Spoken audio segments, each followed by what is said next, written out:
გამარჯობა მეგობრებო. წელს დავიწყე გეოგრაფიის შესწავლა სკოლაში და ეს საგანით ჩემთვის ნამდვილ აღმოჩენად იქცა.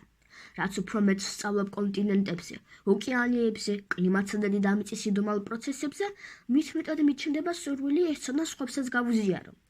ამიტომ სიხარულით გატყობინებთ. ვიწყებ საკუთარ გეოგრაფიულ პოდკასტს. ეს იქნება სივრცე, სადაც თანატოლებთან ერთად გავამარტივებთ და გავახმავებთ სასკოლო საკითხებს. აბიტურიენტები იპოვიან მნიშვნელოვან დახმარებას და დამატებით მასალას. უფროსი თაობისთვის კი სასიამოვნო შეხსენება იქნება ჩვენი პლანეტის საოცრებების შესახებ. ჩვენ ერთად ვიმოგზაურებთ როკებზე.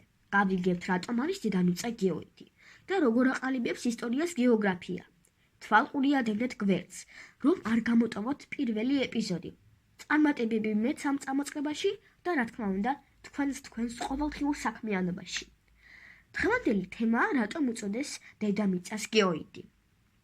დედამიწას უწოდეს გეოიდი, რადგან ეს ტერმინი საუკეთესოდ აღწერს ჩვენი პლანეტის რეალურ ფიზიკურ ფორმას, რომელიც არ არის იდეალურად სფერული ან ელიფსოიდური. ეს სახელი მომდინარეობს ბერძნული სიტყვებიდან გეო, რაც ნიშნავს დედამიწას, ოიდოს, რაც ნიშნავს მსგავს ან ფორმის მქონეს. სიტყვით გეოიდი ნიშნავს დედამიწის მსგავს ან დედამიწის ფორმის მქონეს.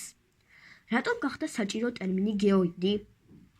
მეცნიერებმა ეს ტერმინი შემოიღეს იმის ხაზგასასმელად, რომ დედამიწის ფორმა პირველი არ არის იდეალური ელიფსოიდი. მიუხედავად იმისა, რომ დედამიწა ძირითადად ელიფსოიდ ჰგავს, მისი მასის არათანაბარი განაწილების გამო გრავიტაციული ძალა ყველა წერტილში ერთნაირი არ არის. მეორე, ითვალისწინებს გრავიტაციას. გეოიდის ზედაპირი განისაზღვრება ეკვიპოტენციალური ზედაპირით, რაც ნიშნავს, რომ მასზე გრავიტაციული ძალა ყველგან ერთნაირია.